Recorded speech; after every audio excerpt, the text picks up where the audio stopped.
Have you ever tried Midjourney and thought, wait, what just happened? Yeah, you're not alone.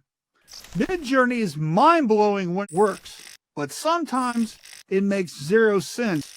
And if you're a professional creative, you need to know these three hard truths about Midjourney before you waste time getting results that won't work.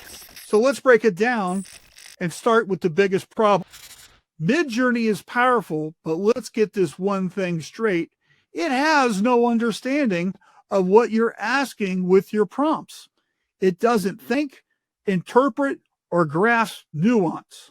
Again, context matters. You can ask for a dog catching a frisbee in midair, and Midjourney might give you all sorts of images that are not what you have in mind, including a dog holding a frisbee, but not in midair, or a frisbee without a dog, or some other unexpected result. The key to fixing this? More specificity. Be extremely clear and structured in your prompts. Think like Midjourney, not like a person.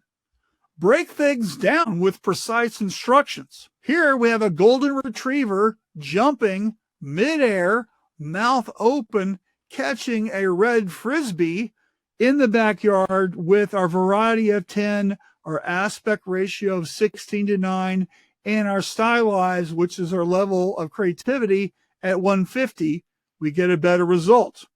Specify what you need to make the image work and re-roll. Here, we've added the prompts that are in yellow. We added side profile view, holding large red frisbee in mouth, backyard, low angle, sunny day with clouds, and look, we get a much better image. It doesn't understand how a dog catches a frisbee. That's your problem that you have to work around with your prompting. Hard truth number 2. Typography is essential for design, but Midjourney can't handle it very well. It sees text as random shapes, not real letters, which is why words come out warped, scrambled, or unreadable. Even if you get something almost right, there's no consistency. If you rerun the prompt, the text can change completely. If you need clean, readable, AI-created words, Midjourney may not be the best solution. So what's the answer? There are 2 recommendations. The first is just to add types somewhere else. Midjourney is great for backgrounds, textures, and illustrations, but not for text. Save yourself some agony. The best workflow is to generate the image without words and then add them in later with the program of your choice.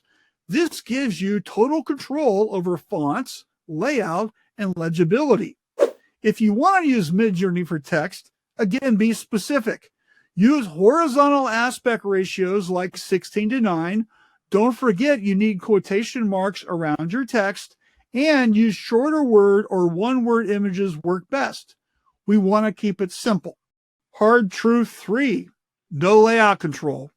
Have you ever tried to get Midjourney to follow a specific layout idea only to be ignored?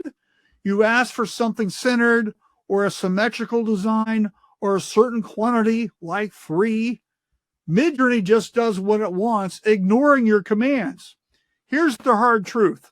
Midjourney isn't a layout tool. It's a guessing tool. The results you get are based on a prediction of where things should go. It generates images that look good statistically, not logically. It doesn't use a real design framework like Photoshop, Figma, or InDesign. It only approximates composition based on images it learned from, not measurements.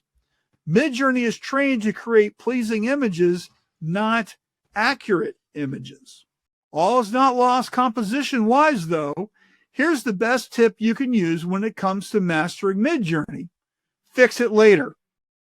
Get the image 95% of the way there in Midjourney, and then spend a few minutes of your time fixing the 5% that needs improvement.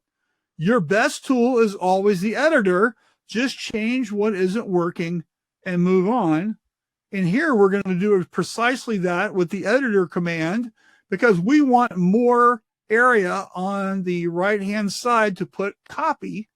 So we just move the bear over to the left third alignment, and we just hit submit, and it's going to generate us 3 new images that will look exactly perfect just for us to dump in some type and logos and stuff on the right-hand side. And here we go. Which one do you like the best? I like that one. So anyway, so it's real easy to do. So those are the top 3 things, hard truths that you need to know. So what are you doing about this stuff to learn how to use Midjourney better? A great way of doing that is to subscribe to the Midjourney Experience newsletter and community. You can find that at midjourneyexperience.com. Thanks for watching. Got any questions? Drop them in the comments, and don't forget to subscribe. See ya.